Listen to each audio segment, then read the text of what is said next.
नरेंद्र मोदी का हर कीमत पर गौतम अडानी को बचाने का कुत्सित प्रयास करना। यह देश जानता है, अब देश का बच्चा बच्चा जानता है कि अडानी को बचाने के लिए देश हित को भी गिरवी रखकर नरेंद्र मोदी हर कीमत चुकाने को तैयार हैं। लेकिन क्योंकि अडानी को बचाने के लिए स्वांग रचने में सबसे बड़ा स्वांग जॉर्ज सोरोस नाम के एक आदमी को लेकर रचा जा रहा है। बीजेपी के बददिमाग प्रवक्ता, अधकचरा ज्ञान लेकर घूमने वाले सांसद, अडानी की दलाली कर रहे उनके मंत्री कांग्रेस के खिलाफ जॉर्ज सोरोस को लेकर कुछ आरोप लगाते हैं। तो आरोपों का जवाब तो हम दे रहे हैं। आज हमारे कुछ सवाल है जॉर्ज सोरोस पर, और उसका जवाब नरेंद्र मोदी को, उनकी पार्टी को और उनकी सरकार को देना पड़ेगा। सत्ता में काबिज रहे आपको 11 साल हो गए। जॉर्ज सोरोस नाम का आदमी अगर भारत विरोधी गतिविधियां कर रहा है, अगर वो भारत की सरकार को अस्थिर करने की कोशिश कर रहा है, अगर वो एंटी एस्टैब्लिशमेंट प्रयास कर रहा है, तो उसका धंधा पानी हिंदुस्तान में आप बंद क्यों नहीं करते हैं? उसका धंधा पानी तो खूब फूल फल रहा है, पनप रहा है। उसको इस देश में ऑपरेट करने की इजाजत क्यों है? आप आदेश दीजिए, उसके सारे बिजनेस यहां पर बंद हो, उसकी फंडिंग बंद हो। स्टार्टअप में फंडिंग है, किसानों को फंडिंग है, स्टूडेंट को फंडिंग है, छोटे छोटे बिजनेसेस में उसकी फंडिंग है, वो फंडिंग बंद करवाइए। आप सिर्फ लफ्फेबाजी करते हैं क्योंकि आपके पास कोई तथ्य नहीं है, और अगर तथ्य होता तो अभी तक आप जॉर्ज सोरोस पर प्रतिबंध लगा चुके होते हिंदुस्तान में। और लिखिए यूएस की सरकार को और कहिए कि एक ऐसा व्यक्ति है जो हमारे देश में अनिश्चितता का माहौल बनाने की कोशिश कर रहा है, भारत विरोधी गतिविधियां कर रहा है, उसका प्रत्यार्पण हो, हम यहां पर उसके खिलाफ एक्शन लेंगे। लेकिन आप ऐसा कुछ नहीं कर रहे। और अब सुनिए नरेंद्र मोदी की सरकार जॉर्ज सोरोस के लिए कर क्या रही है। नरेंद्र मोदी खुद और उनकी सरकार जॉर्ज सोरोस को पैसे दे रही है। और हम बीजेपी की तरह व्हाट्सएप के खर्रे पढ़कर नहीं आते, तथ्य और सबूत लेकर आते हैं। ये तथ्य और सबूत मेरे हाथ में है जो मैं आपके साथ साझा भी कर लूंगी। जॉर्ज सोरोस की ओपन सोसाइटी नाम की जो फाउंडेशन है, उसका इस दुनिया के 68 देशों में प्रोजेक्ट चल रहा है। और उन 68 देशों में जो प्रोजेक्ट है, उसकी फंडिंग, उसकी असिस्टेंस, उसकी एड यूएन डेमोक्रेसी फंड से आती है। UN democracy fund UN secretary general की नाक के नीचे है, यूएन सेक्रेटेरिएट में है, और यूएन डेमोक्रेसी फंड में करीब 45 देश डोनर हैं। और नंबर 4 के डोनर मोदी जी हैं, हिंदुस्तान है। क्यों डोनेट कर रहे हैं आप? आपने 900,000 यूएस डॉलर्स पिछले 8 सालों में क्यों दिए यूएन डेमोक्रेसी फंड को, जो जॉर्ज सोरोस को फंड कर रहा है? सवाल आपसे यह पूछा जाएगा। सवाल पूछा जाएगा कि जो 7 बड़े डोनर है यूएन डेमोक्रेसी फंड में, उसमें जापान है, अमेरिका है, ऑस्ट्रेलिया है, जर्मनी है, इंडिया है, स्पेन है और कतर है। इंडिया चौथा नंबर का डोनर है। यूएन डेमोक्रेसी फंड को आप डोनेट करते हैं। यूएन डेमोक्रेसी फंड से पैसा जो है वो जॉर्ज सोरोस को जा रहा है, उसके 68 प्रोजेक्ट्स को जा रहा है, और आपको सिर्फ लफाजी करनी है। क्यों आप जॉर्ज सोरोस को पैसा दे रहे हैं? क्यों आपने 900,000 यूएस डॉलर्स उनको दिए? लेकिन अभी बीजेपी और जॉर्ज सोरोस की जो मिली भगत और कहानी है ना, वो खत्म नहीं हुई है। जॉर्ज सोरोस का हिंदुस्तान में आना हुआ 1999 में। अटल बिहारी वाजपेयी इस देश के प्रधानमंत्री थे। तब वो कुछ फेलोशिप और स्कॉलरशिप जैसी चीजें दिया करते थे। 2014 से उन्होंने ग्रांट प्रोग्राम शुरू किया, और जॉर्ज सोरोस की ओपन सोसाइटी का Soros economic development fund SEDF के 2 बड़े इन्वेस्टमेंट आर्म, सोंग फंड जो ISB में चलता था, और दूसरा अस्पाडा। कृपया फोटोज दिखाना शुरू करें। सोरोस का जो फंड अस्पाडा था, उसने करीब $90 मिलियन छोटे उद्योगों में, किसानों के में, स्टार्टअप में, तमाम जगह इन्वेस्ट किए। लेकिन बड़ा पैसा अस्पाडा ने सोशल इंपैक्ट के तहत 2 कंपनियों को दिया। ये 2 फंड वेंचर्स थे, इन 2 कंपनियों को बड़ा पैसा दिया। उन कंपनियों के नाम है नियो ग्रोथ और कैपिटल फ्लोट। और कैपिटल फ्लोट की बात करते हैं। कैपिटल फ्लोट के ये फाउंडर्स हैं गौरव हिंदुजा और शशांक ऋष्यशृंग, स्टैनफोर्ड ग्रेजुएट्स हैं, कैपिटल फ्लोट चलाते हैं। इन्होंने करीब $300 मिलियन, $300 मिलियन की फंडिंग 40,000 छोटे उद्योगों, किसानों, स्टार्टअप ऐसी जगहों पर करी है। यह कैपिटल फ्लोट अब एक्सियो के नाम से जाना जाता है और यह एक्सियो जो है यह फंडिंग कर रहा है। जैसा कि मैंने आपको कहा, यह कैपिटल फ्लोट है। कैपिटल फ्लोट में बड़ा पैसा सोरोस के इन्वेस्टमेंट आर्म अस्पाडा, जो अब लाइट रॉक के नाम से जाना जाता है, उसने लगाया। कैपिटल फ्लोट का नाम अब बदल के एक्सियो हो गया है और उसको ये 2 नौजवान गौरव हिंदुजा और शशांक ऋष्यशृंग चलाते हैं। ये 2 नौजवान प्रतिभावान हैं। इन्होंने $300 मिलियन इन्वेस्ट किए हैं, 40,000 छोटे मध्यम लघु उद्योगों को दिए हैं। इन्होंने करीब पैसा किसानों को दिया है, स्टार्टअप में लगाया है। ये मोदी जी के दोनों व्यक्ति बड़े प्रबल समर्थक हैं। उनके साथ काफी मंच साझा करते हैं। आपको दिख रहा है इस फोटो में नरेंद्र मोदी, गौरव हिंदुजा, अमिताभ कांत, जितेंद्र सिंह। गौरव हिंदुजा इसके फाउंडर हैं, तमाम मंच साझा करते हैं। उनके दूसरे फाउंडर शशांक ऋष्यशृंग हैं, वो भी मंच साझा करते हैं, खुश होते हैं। प्रधानमंत्री जी से मिलकर ये लोग गौरवान्वित महसूस करते हैं। प्रधानमंत्री इनके कार्यक्रमों में जाते हैं, मंच साझा करते हैं इनके साथ।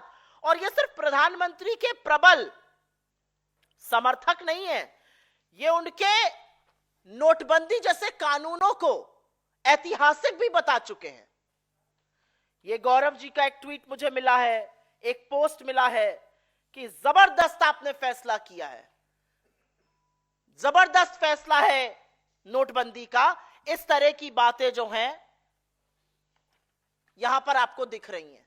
Champions of change NITI Aayog का एक फंक्शन था, उसमें कैपिटल फ्लोट के फाउंडर होने की हैसियत से ये दोनों लोग आए थे और वहां पर इन लोगों ने खूब मंच साझा किया, फोटो खिंचवाई, जैसा कि मैंने आपको इन दोनों फोटो में दिखवाया है। एक गौरव हिंदुजा है, एक शशांक ऋष्यशृंग है। ये सोरोस बैक्ड फंड, ये सोरोस के पैसे से पोषित फंड चलाते हैं। और अगर सोरोस देश विरोधी काम कर रहे हैं तो ऐसे व्यक्तियों के साथ आप मंच क्यों साझा कर रहे हैं? और अब आगे की कहानी सुनिए। मंच ही साझा नहीं कर रहे हैं, यह रिश्ता बहुत गहरा है, बहुत गहरा है और बहुत प्रगाढ़ रिश्ता है। शशांक जी का विवाह 2017 में मुंबई में हुआ और इस विवाह में प्रिया शाह जी के नाम की युवती थी, उनसे विवाह हुआ। प्रिया शाह जी राजेश शाह जी की बेटी है और वीरेन शाह जो बीजेपी के कोषाध्यक्ष होते थे उनकी पोती हैं। वीरेन शाह जी वही व्यक्ति हैं जो राज्यसभा सांसद भी रहे और उसके बाद पश्चिम बंगाल के गवर्नर रहे और 2013 में जब उनका निधन हुआ तो तत्कालीन भाजपा अध्यक्ष राजनाथ सिंह जी ने उस पर ट्वीट करके शोक संदेश भी जारी किया था। शशांक ऋष्यशृंग की शादी भाजपा के नेता वीरेन शाह की पोती प्रिया शाह से हुई। उस शादी में लाल कृष्ण आडवाणी शामिल थे। उस शादी में देवेंद्र फडणवीस शामिल थे। ये आपके सामने तथ्य हैं, उस टाइम के अखबार जो बता रहे हैं कि उस बड़े विवाह में जो संपन्न हुआ, दूसरा भी दिखाइए आडवाणी जी वाला, उसमें कौन कौन आया था, ये सब लोग उसमें शामिल हुए। शादी में वर वधू को आशीर्वाद दिया और उसके एक ही साल पहले जब प्रिया के भाई मतलब वीरेंद्र शाह जी के पोते की शादी हुई थी तो उसमें पीयूष गोयल वगैरह भी शामिल हुए थे। तो रिश्ता बहुत गहरा है। शशांक ऋषिशृंग का बीजेपी के एक परिवार से रिश्ता है, लेकिन वो जॉर्ज सोरोस द्वारा पोषित एक फंड को चलाते हैं, कैपिटल फ्लोट, जो अब एक्सियो है। तो इस पर अब हम क्या कहें? हमारा सवाल है कि ऐसे लोगों के साथ आप क्या कार्रवाई करिएगा? ऐसे लोगों के खिलाफ आप क्या कार्रवाई करिएगा? बीजेपी सोरोस पोषित लोगों से रिश्ता क्यों रखती है? नरेंद्र मोदी सोरोस पोषित लोगों से गलबैया क्यों करते हैं? अगर जॉर्ज सोरोस इस देश के खिलाफ गतिविधि कर रहे हैं तो यूएन डेमोक्रेसी फंड जो उनको पैसा देता है उसमें आप डोनर क्यों हैं? ये सारे सवाल आपसे पूछे जाएंगे, इस मंच से नहीं, हर जगह से पूछे जाएंगे। और अब क्योंकि दो चार झूठ और बोले गए हैं तो वो भी बताना जरूरी है। डूबते को तिनकों का सहारा, बीजेपी को फेक न्यूज का सहारा। मीडिया पार्ट लगाइए जरा। एक फ्रेंच मीडिया कंपनी है, media part. Please put media part, the last one. एक फ्रेंच मीडिया कंपनी है मीडिया पार्ट। जब बीजेपी के अधकचरे ज्ञान वाले लोगों ने प्रेस कॉन्फ्रेंस करी और दलाल जो बने हुए हैं सदन में बोले तो उन्होंने मीडिया पार्ट का हवाला दिया। गजब बात है। मीडिया पार्ट ने डिनाई कर दिया कि नहीं, हमारे बल पर फेक न्यूज मत फैलाइए।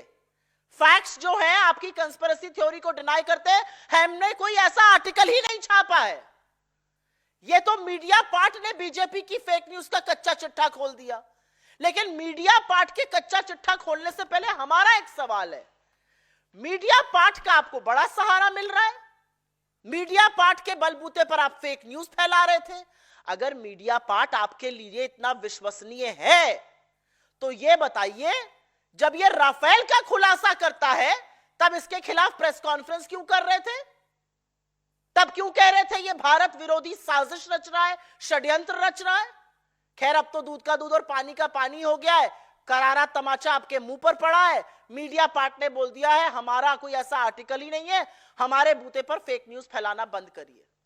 ठीक वैसे ही जैसे अमेरिका ने आपके मनगढ़ंत जो आप आरोप फैला रहे थे अडानी को बचाने के लिए, जो आप राष्ट्रहित को गिरवी रखकर हमारे संबंध बिगाड़ने की कोशिश कर रहे थे अमेरिका से और कह रहे थे अमेरिका कर रहा है ऐसा, अमेरिका ने भी कह दिया हमने ऐसा कुछ नहीं किया है। लेकिन एक ऑर्गेनाइजेशन है OCCRP, उसका बड़ा हवाला देते हैं। इसको हटा दीजिए, just go to the background. उसका बड़ा हवाला देते हैं OCCRP का। OCCRP के लिए ये लोग कहते हैं ये एक फंडेड पेपर है और ये भारत के खिलाफ साजिश कर रहा है। ये भारत के खिलाफ साजिश नहीं कर रहा है, ये अडानी की कलई खोल रहा है, ये अडानी की बखिया उधेड़ रहा है। और इससे दिक्कत है क्योंकि ये गौतम अडानी और नरेंद्र मोदी के संबंधों की बखिया उधेड़ रहा है। इससे दिक्कत है क्योंकि इसी OCCRP ने अपनी इन्वेस्टिगेटिव रिपोर्ट में कहा था कि विनोद अडानी के जो दो सहयोगी हैं चांग चुंग लिंग और नासिर अली शाबान अली, उनके पास अडानी ग्रुप की 4 लिस्टेड कंपनियों के 13% शेयर हैं। भारत का कानून कहता है किसी भी लिस्टेड कंपनी की 25% जो शेयर होल्डिंग है वो जनता के पास होनी चाहिए। उस 25% में से 13% विनोद अडानी के सहयोगी लेकर बैठे थे। और इसी OCCRP की रिपोर्ट के बेसिस पर यह भी पता चला कि जब अडानी जी कोयला देश ला रहे थे और मोटा माल कमा रहे थे कोयले का दाम बढ़ा बढ़ाकर, जिससे किसानों का आ रहा है 50,000 की बिजली का बिल, उस कोयले का दाम बढ़ाने का काम इन्हीं चांग चुंग लिंग और नासिर अली शाबान अली ने किया और उसके बेसिस पर बिजली के दाम बढ़े। इसलिए OCCRP से दिक्कत है। OCCRP से इनको कोई दिक्कत नहीं। और मैं तो ये पूछना चाहती हूं, चलिए OCCRP तो बता देता है हमें कौन फंड कर रहा है, आप बता दीजिए आपके पास पैसे कहां से आ रहे हैं। आप बताइए ना PM केयर फंड ने किसने पैसा दिया है। आप बताइए आपने चंदा दो धंधा लो में किस किस से पैसा लिया है, कैसे रेडें करवाई है, कैसे गोकशी की कंपनियों से पैसा लिया है। तो ये हो गई OCCRP और मीडिया पार्ट की बात। फिर हम बात करते हैं विदेशी मीडिया पर आश्रित है कांग्रेस। ये बात सुनने में बड़ी मिलती है, सदन में भी ये बोलते हैं, टीवी डिबेट में भी अधकचरा ज्ञान लेकर जो आते हैं वो ये बोलते हैं। अच्छा, कांग्रेस विदेशी मीडिया पर आश्रित नहीं है और हमें किसी की जरूरत नहीं है आपको कटघरे में खड़ा करने के लिए, क्योंकि असलियत यह है कि आपकी अपनी कारगुजारी के चलते इस देश में आपने तबाही का माहौल बनाया हुआ है। लेकिन मैं आपके दोहरे मापदंड को देखते हुए दो सवाल पूछना चाहती हूं।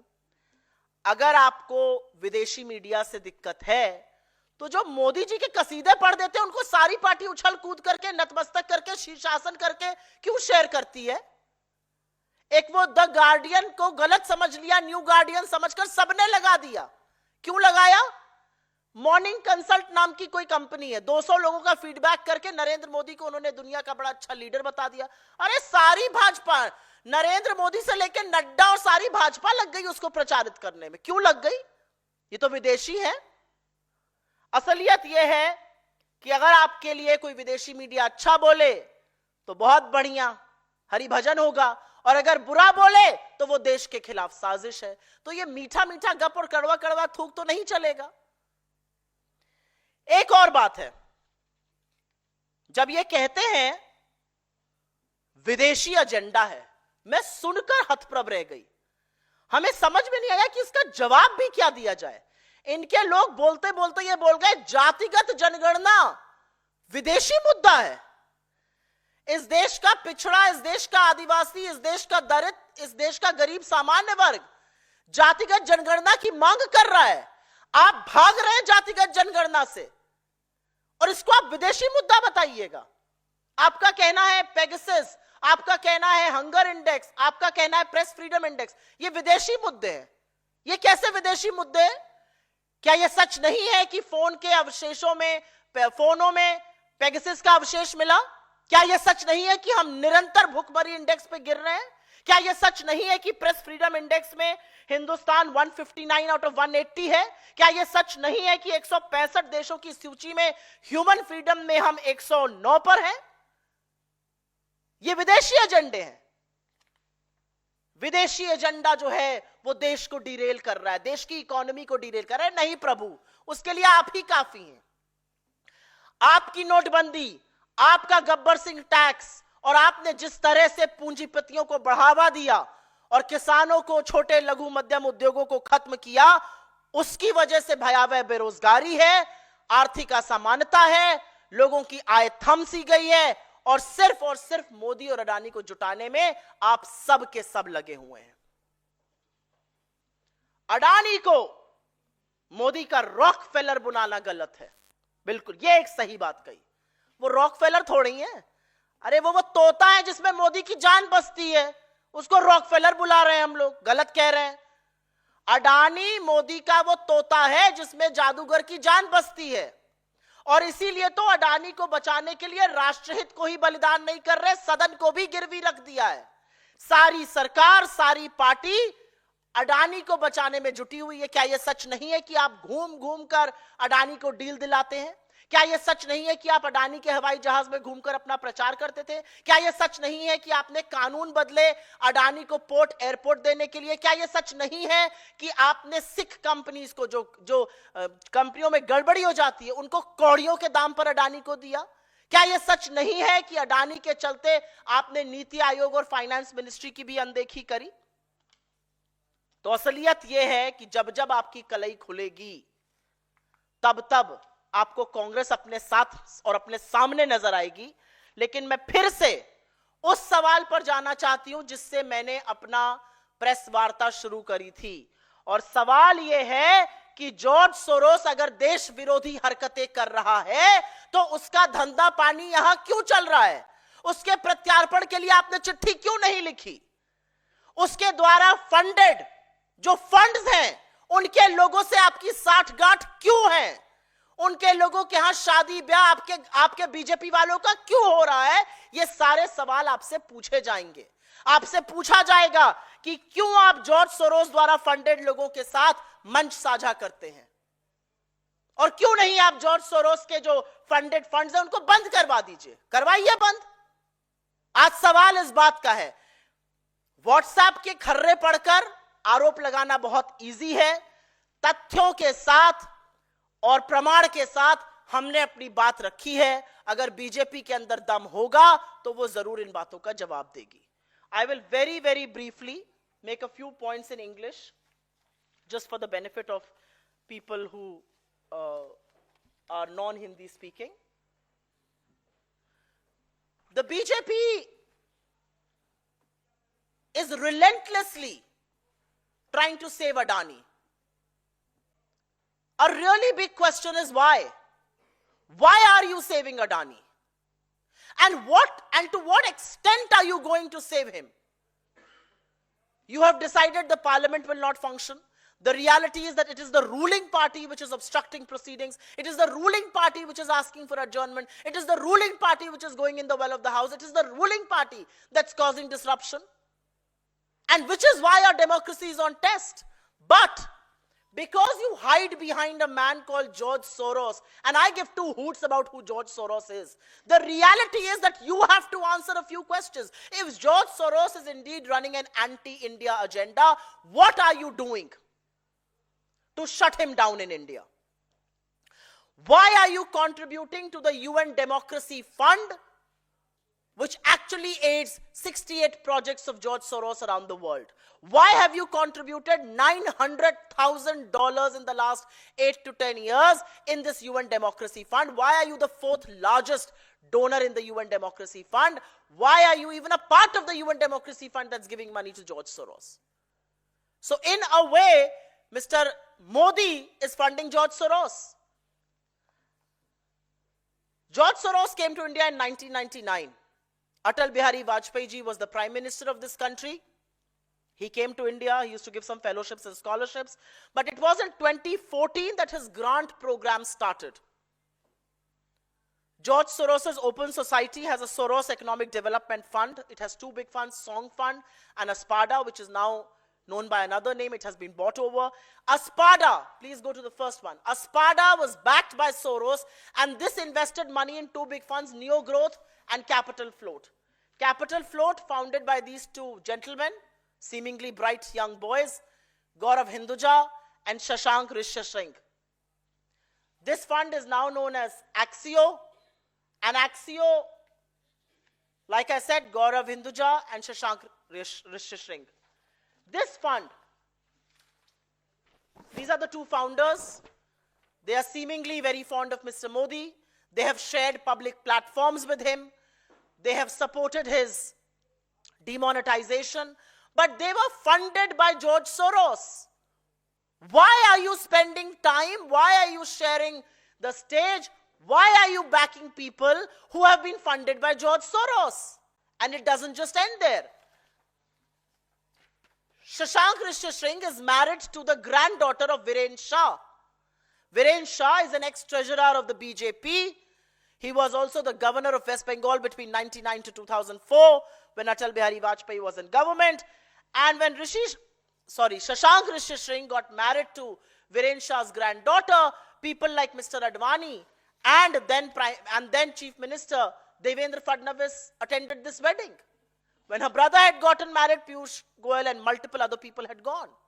So the question is that what are you doing about all of these funds? And these are not small operators, by the way, just for your information. Axio has supported 40,000 small businesses across the country. It has invested $300 million in small businesses, startups, and other places like that. Has given money to farmers. What are you doing about this? If Soros is running an anti-India agenda, how is money from his fund flowing into Indian startups, flowing into Indian small ventures, flowing into these funds? And why are you sharing platforms with people who are backed by Soros? The reality is that you have zero proof. The reality is you have no evidence. And the reality is you are only hiding behind Soros because you need an alibi to save Mr. Adani. Go back to the main screen, please. And as far as allegations of OCCRP is concerned, OCCRP brought to light how 13% of the public float in 4 Adani listed entities was held by Changchung Ling and Nasir Ali Shaban Ali aides of Vinod Adani. It also brought to light how coal prices were inflated by these two individuals, how prices of electricity considerably went up because of them. Mediapart, another media organization being quoted by the BJP, has issued a big fat denial and has said that this amounts to spreading fake news because they have never published an article like this. But the counter question is, you want to use Mediapart. Mediapart has called out your fake news. But even before that, if you want to give Mediapart some relevance, why are you not talking about the Rafale scam? Because Mediapart also reported on the Rafale scam. It's very convenient for you to not talk about the Rafale scam. The reality is that whether it is the foreign media, which reports, when it reports against you, is a part of some anti-India conspiracy, but you resort to reporting to foreign media when it talks well of Mr. Modi. From Morning Consult to The Guardian, to anybody who has one good thing to say about the Prime Minister, it will be reported by every BJP handle, every BJP worker, every MP, every minister, everybody. Why? And do you honestly believe that we need foreign media to put you in the dock? Your own policies, your own failures, which have caused joblessness, high prices, income inequality, incomes being stagnant. These are reasons enough to put you in the dock. And which is why we are asking the question, why are you taking attention away from the one big scam that this country must discuss, that Parliament must discuss, that Parliament must know? And that is the Adani scam. The Adani scam, which has raised questions on India's corporate governance, India's credibility of markets, India's rule of law and order, amongst various other things. I will go back and raise the final point that I raised before, that there are people associated with the George Soros fund, backed by that fund, who are very pally with you, who you support. Why are you doing that? And if George Soros is indeed doing an anti-India activity, shut him down. Why are you not doing that either? Why have you not written to the US? And why have you not asked for custody of George Soros? If he's running an anti-India agenda, have you taken any legal recourse?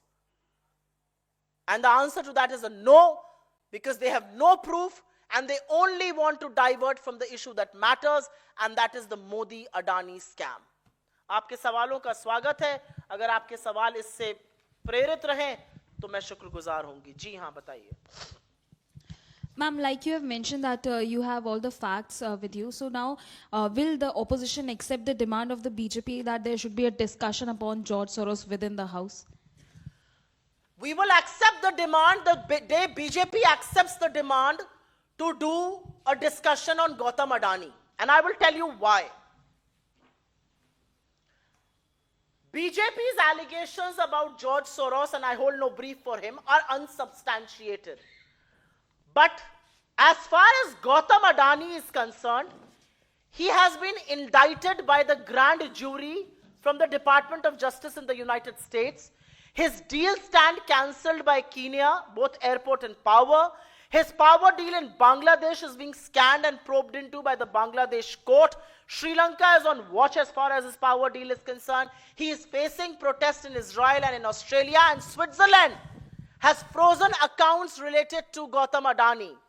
There are charges of wrongdoing, fraud, misgivings, and also bribery, for which he has been indicted by the grand jury. The SEC of the United States and FBI probed him for 2 years, and only after that were the warrants issued. The BJP does not want to talk about a man who faces warrants from the United States of India, or United States of America, and in India, they want to protect him? I mean, what sort of logic is this? And I'm sorry to say, I'm a little disappointed with media not raising this question. Here is a man who faces indictment, who faces a warrant on charges of fraud, on charges of corruption, on charges of bribery. And bribery paid to Indian officials and Indian politicians. And the government doesn't want to probe him. He has offered to settle with SEBI. Why? If there was no wrongdoing, why is he offering to settle with SEBI? Do you not want to know what the charges are?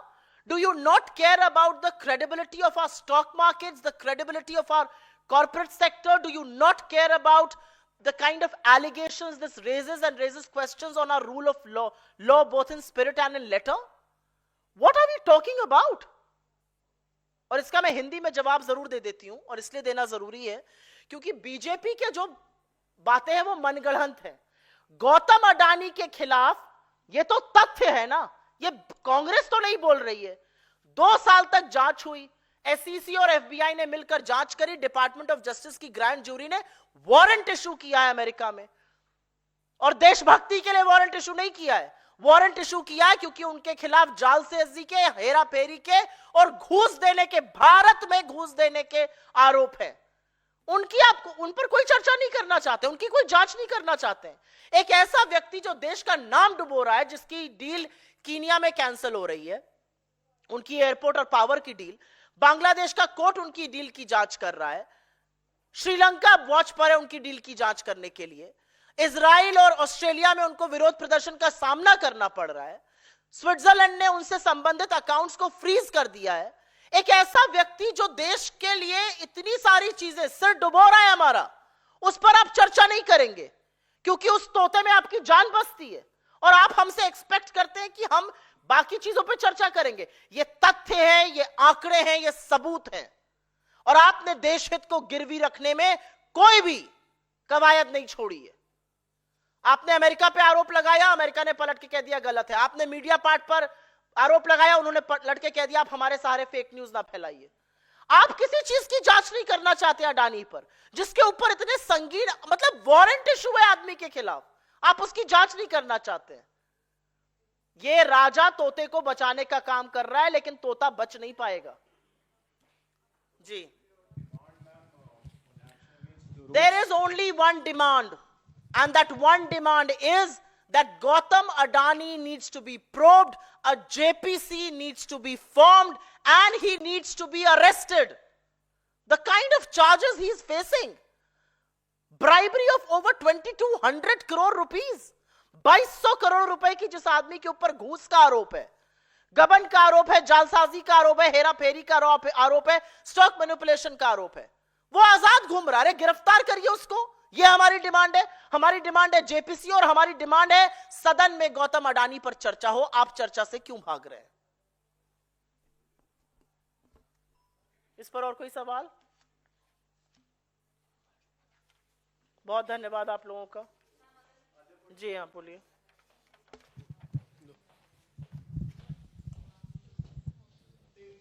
हाँ, ये मेरा भी press conference चल रही है, आप लोग बीच में आ गए। हाँ Ma'am, your thoughts on opposition moves no confidence motion against Jagdeep Dhankar. I will briefly explain to you what happened in the house yesterday in Rajya Sabha, the house of the elders. The BJP got into the house, and under Rule 267 they gave an adjournment motion which was rejected by Shri Dhankar, India's Vice President and of course custodian of Rajya Sabha. This motion was rejected, and then between 11 and 11:40 and 12 and 12:14, he asked every BJP member to rise and speak. The Congress President, the leader of the opposition, Shri Kharge ji, the Deputy LOP, Shri Pramod Tiwari ji, our Chief Whip, Jairam Ramesh ji, Digvijay Singh ji, senior members, all seasoned politicians got up and asked, under what rule are you allowing them to talk? And he did not listen to them. He just allowed them to speak. And this is not one day in the house, this is several days we see this. Every time a member of the opposition opens his mouth and utters the word Adani, he comes down on them like a ton of brick. Nothing will go on record. Nothing will go on record. Why will it not go on record? Every time the Congress president gets up to speak, you interject him. You expunge important portions of his speech. Why? Because he's a Dalit. And I will raise this question because you have a very, very partisan attitude in the House, and members in the House feel obliged to hold you to record. The kind of snidey remarks that you make, we forget about that. But you are responsible for conducting the House in a bipartisan way. You have just chosen not to do that. मैं इसका हिंदी में भी जवाब दे देती हूं. राज्यसभा में आपने अविश्वास प्रस्ताव की बात करी. सभापति महोदय का जो व्यवहार है वो सबने देखा है. जिस तरह की बातें वो करते हैं सदन और सदन के बाहर, पूरी तरह से राजनीतिक, पूरी तरह से पार्टिजान, वो भी सबने देखी हैं.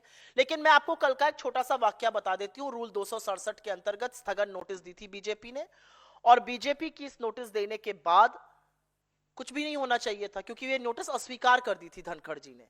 लेकिन धनखड़ जी ने उसके बाद 11 से 11:40 और 12 से 12:14 तक एक एक बीजेपी सांसद को उठवाकर बुलवाया. तो नेता प्रतिपक्ष और कांग्रेस अध्यक्ष श्री खरगे जी ने, उपनेता प्रमोद तिवारी जी ने, चीफ विप जयराम रमेश जी ने, सीनियर मेंबर दिग्विजय सिंह जी ने खड़े होकर पूछा आप इनको किस रूल के तहत बुलवा रहे हैं, और इस पर उनका कोई जवाब नहीं था. उन्होंने कोई जवाब नहीं दिया इस पर, और वो उनको बुलवाते रहे. और जब नेता प्रतिपक्ष बोलने के लिए खड़े हुए तो उनको टोक देते हैं. अडानी का शब्द निकल जाए, nothing will go on record चिल्लाने लगते हैं.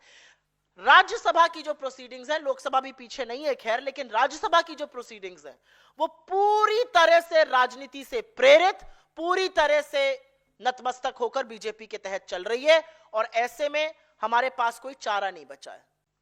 किस तरह से उनको हम बोले कि आपका रोल बाइपार्टिजन है, आप बाइपार्टिजन एटीट्यूड भी दिखाइए. Ma'am, one question. As Tahir Hussain has joined AIMIM today, and his name has been announced by Asaduddin Owaisi to contest the upcoming elections in Delhi Assembly, as he was one of those person who were being accused in the 2020 Delhi riots. Such kind of person contesting election, what's the take of the Congress party regarding this? Why is he contesting elections? Which party is supporting him? And what will I know who is supporting him? I'm asking you a rhetorical question. Who is supporting him and why? Why is he being supported? What is this going to do? Whose hands is Mr. Owaisi playing in? And when I say B team of the BJP, people take a lot of offense. He himself takes a lot of offense. But who is he supporting? Whose agenda is he pushing by doing these things? I don't want to speak on more things like that because he's not a member of my party. I haven't given him the ticket. My party doesn't stand with people like that. But if Mr. Asaduddin Owaisi has decided to stand by him, what's his motive? Who is he supporting? And why? And is it not playing into the BJP's ploy of polarization? That's a question all of you who keep meeting Mr. Owaisi inside and outside of parliament should ask him. जी. हुमायूं है, विधायक हैं TMC के. उन्होंने ऐलान किया है कि मैं अगले साल तक बाबरी मस्जिद अपने इलाके में बनवाऊंगा. अब इन सब बातों का मैं क्यों जवाब दूं? वो एमएलए हैं या सांसद हैं, जो भी हैं, इसका जवाब टीएमसी दे. टीएमसी के सांसद है, मेरे सांसद तो है नहीं. Ma'am. Ji. Kiran Rijiju, Union Minister, has attacked Rahul Gandhi, and he said that all he has done is to create tamasha in the parliament, and then he goes abroad, enjoys his holiday. That's the allegation which Kiran Rijiju has made at Rahul Gandhi. Has Kiran Rijiju found time to attend parliament instead of putting his workout videos? Has Kiran Rijiju found time other than lifting weights to tell this country what is he up to? Has Kiran Rijiju found time to make parliament function? The reality is that the failure of the government is apparent in how parliament is not functioning. And what is tamasha? I would like to ask, what is tamasha? You are not allowing the discussion on Gautam Adani, a man who has been indicted, a man who faces various charges around the world, a man who's being probed by various nations across this world, a man who faces a warrant. You are not allowing a discussion there. Why? Because he's close to the Prime Minister. Because any discussion on Adani will amount to a discussion on Narendra Modi. And to attract people's attention, to catch their imagination, we are doing very innovative things. Your problem is that everything innovative that we are doing in parliament, the media is being forced to show this. Whether it's wearing a mask or it's wearing a t-shirt which has a sticker of Modi and Adani, or it's carrying a bag, this is catching popular imagination. That's your problem. And ye tamasha kaise hai? When Atal Bihari Vajpayee comes in a bullock cart protesting against some nominal price rise in fuel, he was doing his democratic duty and so are we. Kiren Rijiju के पास शायद व्यायाम वगैरह करने से आज वक्त मिल गया होगा तो उन्होंने वक्तव्य दिया है। सरकार का सबसे बड़ी विफलता है कि सदन नहीं चल रहा है और सदन में अवरोध बीजेपी बनी हुई है, बीजेपी सदन नहीं चल रही। हम तो जो अपना प्रदर्शन भी है वो सदन के बाहर कर रहे हैं और ये डिमांड कर रहे हैं कि सदन चलाइए और सदन के अंदर आके हम चुपचाप बैठ के सदन चलने का इंतजार करते हैं। हो हल्ला कौन कर रहा है? बीजेपी कर रही है। क्यों कर रही है? क्योंकि अगर हो हल्ला नहीं करेंगे तो मोदी और अडानी के ऊपर डिस्कशन करना पड़ेगा। अडानी का डिस्कशन मतलब मोदी का डिस्कशन। क्यों बचा रहे हैं उनको आप? असलियत यह है कि चाहे वो मास्क पहन के प्रदर्शन करना हो या स्टिकर लगा के करना हो या बैग लेके करना हो, दुनिया को पता चल गया है मोदी और अडानी एक है और इसीलिए सेफ है। और मीडिया को भी, क्योंकि वो विजुअल्स अच्छे हैं, दिखाना पड़ रहा है। यह दिक्कत है रिजिजू जी की और उनकी पार्टी की। अगर आपके अंदर जरा सी भी नैतिकता और मर्यादा है, जो कि नहीं है, आपने वो बेच खाई है, उसको गिरवी रख के आप अडानी का बचाव कर रहे हैं। अगर जरा सी भी बाकी है तो गौतम अडानी पर डिस्कशन करा के दिखाइए।